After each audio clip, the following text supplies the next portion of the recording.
En este pequeño vídeo vamos a llevar a cabo la explicación al examen de introducción a la estadística de primer curso del grado de turismo, concretamente al examen de la primera semana del año 2022.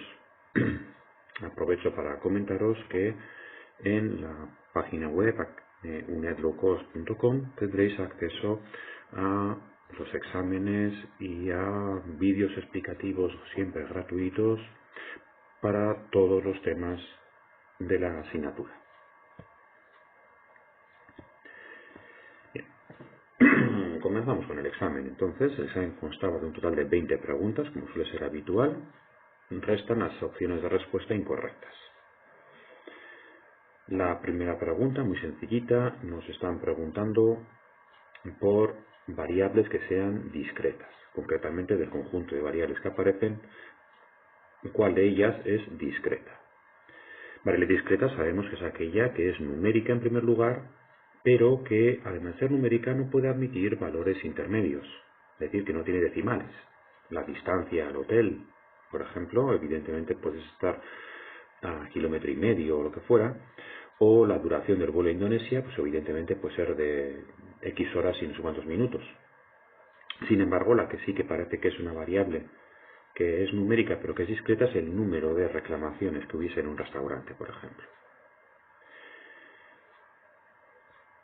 Si pasamos a la siguiente pregunta, esta pregunta tal cual viene escrita literalmente en el libro, propiedades o cualidades que son susceptibles de ser medidos de forma objetiva y que son objeto de investigación estadística, según el texto del libro se le llama variables. La suma de frecuencias relativas, esta es una pregunta muy habitual también, a veces preguntan por la suma de frecuencias relativas, a veces preguntan por la suma de frecuencias absolutas.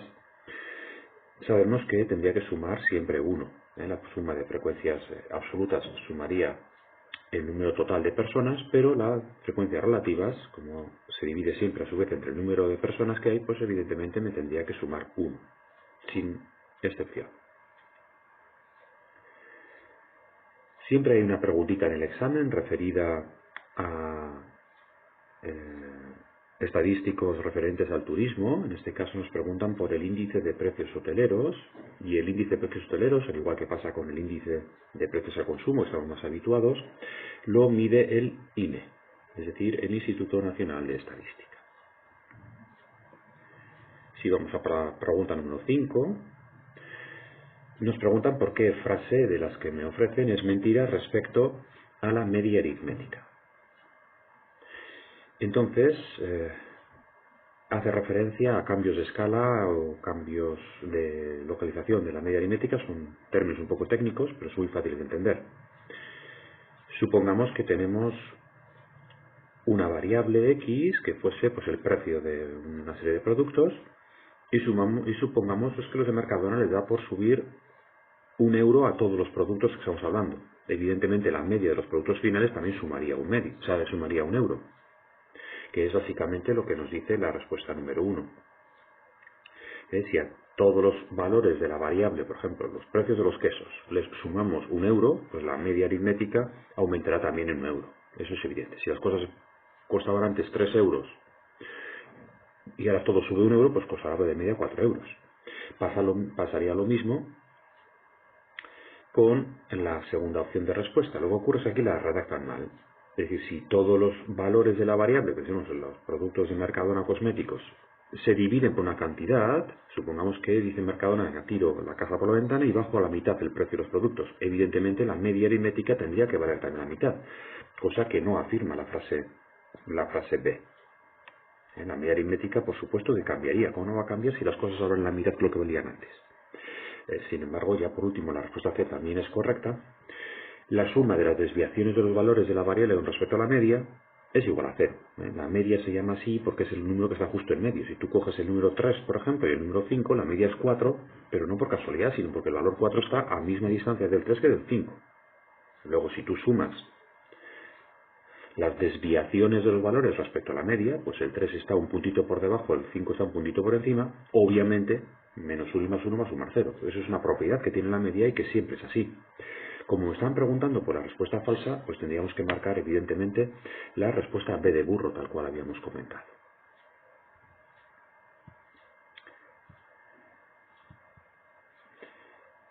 Vamos a avanzar un poquito más. Si vamos a por la pregunta 6, nos dicen cuál de los siguientes, se supone que son estadísticos, es una medida de dispersión relativa.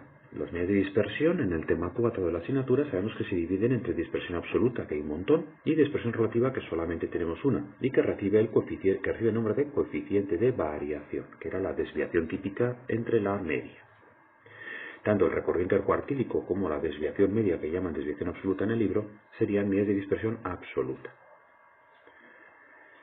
La pregunta 7 es una pregunta pues prácticamente que se repite todos los años y hace referencia a la relación que guardan las diferentes medias.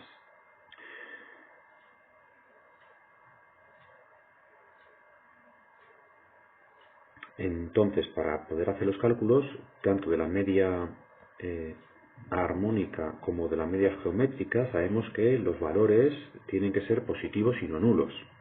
Es una condición sine qua non.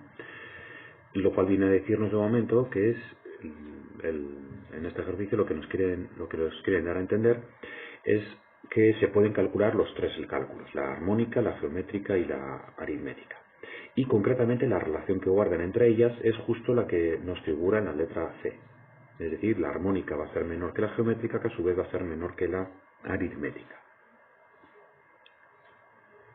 ¿Cuál de las siguientes afirmaciones es falsa respecto al índice de Gini? El índice de Gini estaría en el tema número 4, recordamos, junto a la curva de Lorentz para medir la concentración. Me están preguntando, no se nos olvide, cuál es falsa. Digo esto porque la respuesta número 3, por ejemplo, sería correcta. La concentración es máxima cuando el índice de Gini vale 1. Cuando el índice de Gini vale 1. Recordemos que al revés, cuando el valor está cercano a 0, en vez de hablar de concentración, hablamos de equidad, que sea justo lo contrario.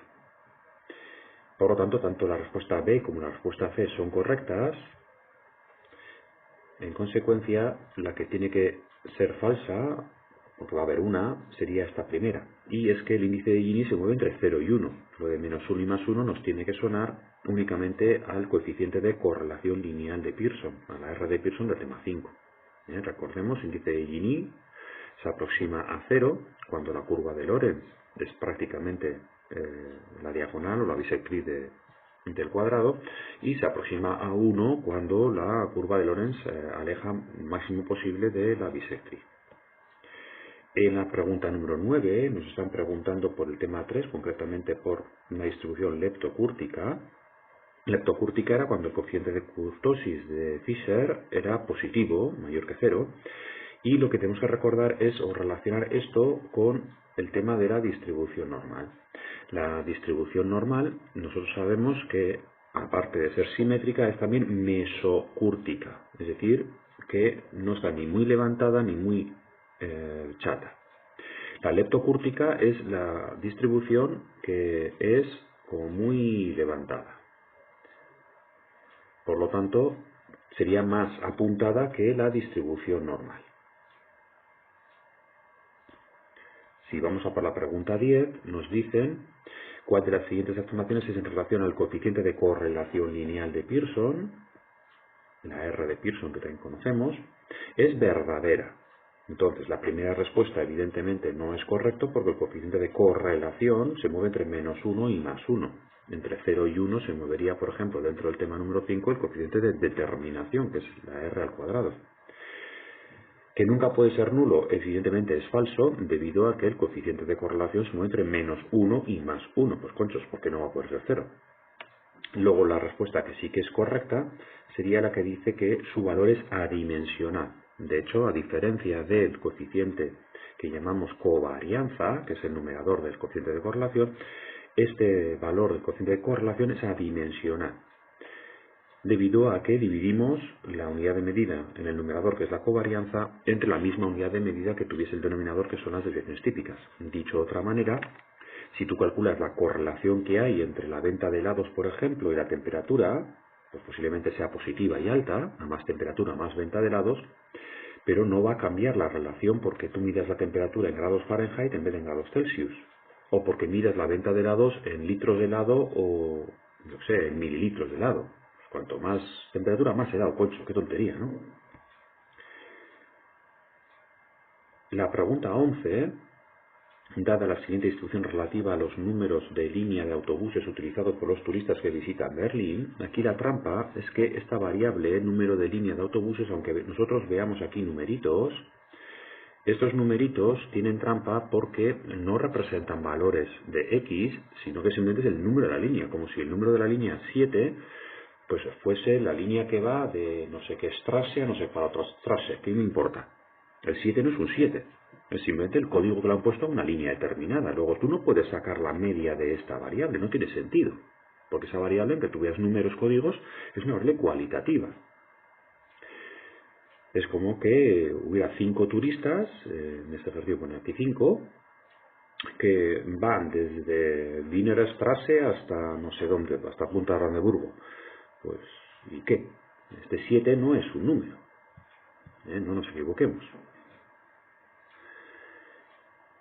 Vamos a borrar esto, así mejor. Luego, la respuesta a la pregunta, ¿cuál de las siguientes medidas de posición, es decir, media, moda, mediana básicamente, es representativa? Pues matemáticamente no os dejéis guiar por los cálculos, porque no se puede hacer cálculos más allá de la propia moda, es decir, tú te encontrarías con que la línea número 11 es la línea que más turistas cogen, pero 11 no es un número, es simplemente el número de la línea, no es un número en términos de una variable cuantitativa. Luego no tiene sentido ni calcular la media aritmética ni calcular la mediana. En la pregunta número 12 se nos dice que la sucursal A tiene una media de 10.000, mientras que tiene una varianza, o sea, desviación típica de su raíz cuadrada, de 100.000 euros cuadrados, se entiende que sería. La media de la sucursal B, por contra, sería de 15.000, con una varianza de 90.000 euros cuadrados. Y nos preguntan por cuál de ellos tiene mayor dispersión. Lo que ocurre es que como queremos comparar la dispersión de dos grupos diferentes, tendríamos que recurrir no a la desviación típica o varianza o cualquier otra medida de dispersión absoluta, sino a una medida de dispersión relativa. La medida de dispersión relativa que nosotros conocemos es el que divide la desviación típica entre la media. Por lo tanto, lo que habría que hacer es dividir el valor raíz cuadrada de 100.000, que se llamaría desviación típica, entre 10.000. Y eso va a dar un resultado. Hago lo propio dividiendo la raíz cuadrada de 90.000 entre 15.000 y voy a encontrar otro resultado. Bien, sin calculadora visualmente es muy fácil de imaginar que si tú divides la raíz cuadrada de 100.000 entre 10.000, lo que está en color azul, es más grande el resultado que el color que está en color verde. Por lo tanto, la respuesta correcta sería que la dispersión absoluta es mayor en la sucursal A.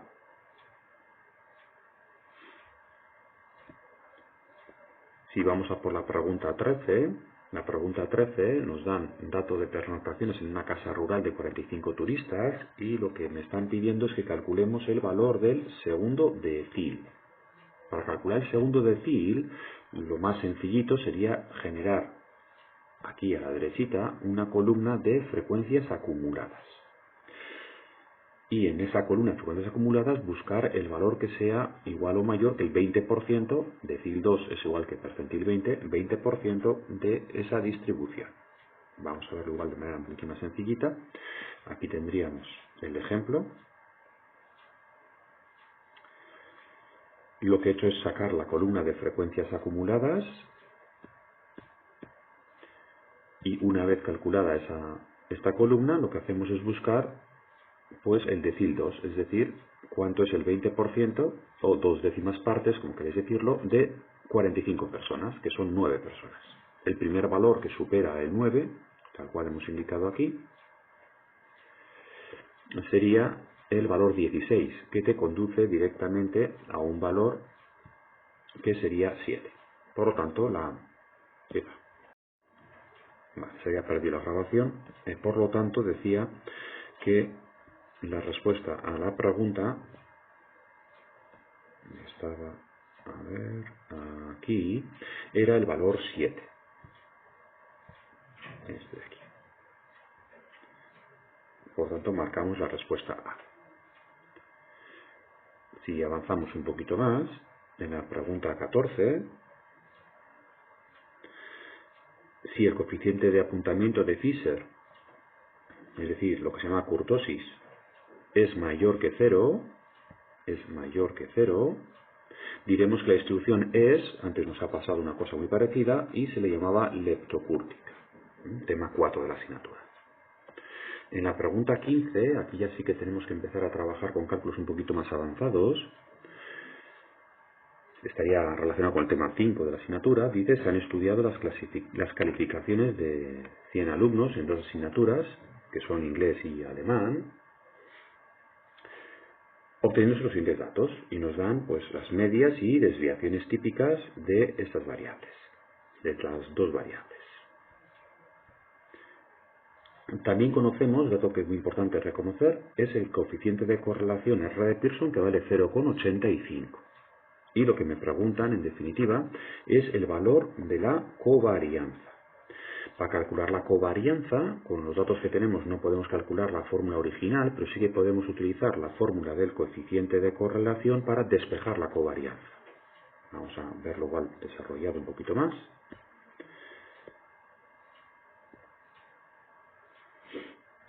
La fórmula del coeficiente de correlación la tenemos aquí marcada.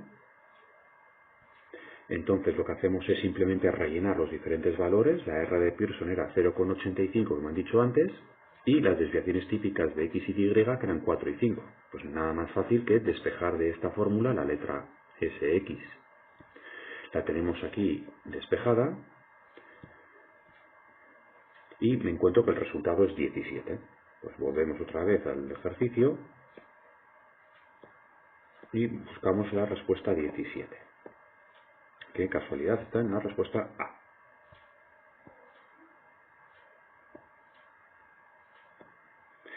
Con los mismos datos podríamos intentar responder los dos ejercicios. Por ejemplo, el 16 te preguntan por el valor de la pendiente del ejercicio. La pendiente es la letra B en la ecuación de regresión, mientras que en el siguiente apartado, 17, te van a preguntar el valor del término independiente o constante, letra A en la ecuación. Vamos a ver cómo se resolvería rápidamente. Entonces, el valor de la pendiente lo tendríamos aquí. La fórmula de la pendiente ya la conocemos. Es la covarianza, que ya sabemos que vale 17, entre, no la desviación típica, sino la varianza, porque viene al cuadrado el resultado, con lo cual el 4 lo elevamos también al cuadrado. Hacemos la operación y encontramos 1,0625. Ya veis que es muy sencillito de hacer. Y para calcular la letra A, recurrimos a la otra fórmula que tenemos en el formulario, relacionada con que la estimación de la media de la variable dependiente va a ser siempre la media de la variable independiente, a partir de la estimación del valor de y cuando trabajamos la media de la variable x, siempre es la media de la variable dependiente. Entonces, para calcular la letra A, tenemos esa formulita, la rellenamos, tal cual viene aquí indicada, y pues despejando me encuentro el resultado menos 1,37. Luego 1,06 y menos 1,37 eran las respuestas al ejercicio.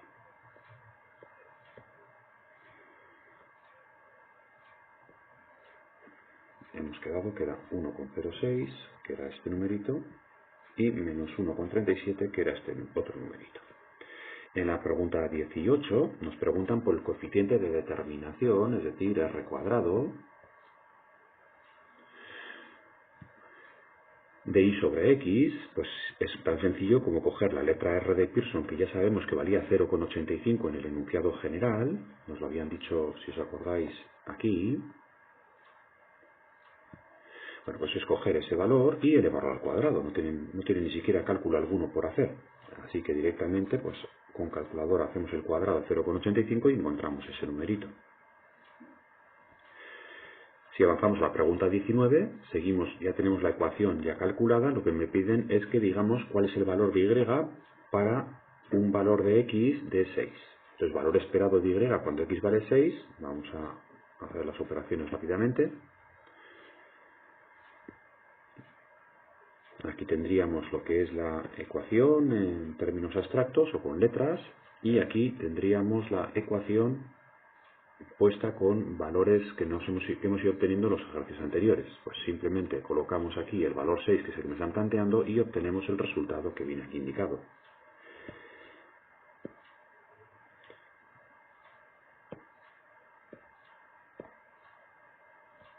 Luego la solución era 5. Por otra parte, este cálculo podríamos haberlo previsto incluso sin hacer operaciones, debido a que lo que me están pidiendo es que diga el valor de y cuando x vale 6. Recordemos que x varía 6 en la media de la variable. Por lo tanto, si tú vas a predecir la y cuando con el valor de la media de x, evidentemente te vas a encontrar como resultado la media de y. Pero bueno, en todo caso, supiéramos o no, se podía haber hecho como lo hemos hecho, pues poquito a poco y ya está, no tiene ninguna dificultad. Y para terminar el examen, la pregunta número 20, a la vista de la relación establecida entre ambas variables, no nos olvidemos que valía 0,85 esta correlación, pues es evidente que la respuesta A no es correcta, porque no puede ser que no exista relación cuando vale 0,85, que es un valor muy elevado. Tampoco puede ser correcta la segunda respuesta, porque si bien me dice que hay relación, me dice que sacar notas altas en una asignatura implica sacar notas bajas en la otra. Eso evidentemente no tendría sentido. La que sí que tendría sentido es que sacar buenas notas o más nota en una variable también conduce a sacar más nota en la otra variable, que es al fin y al cabo lo que dice el apartado C. Y con esto termino indicando que se ha terminado el examen de la primera semana de 2022. Recordad, aquí tendríais vídeos explicativos de toda la asignatura y siempre serán gratuitos, por supuesto.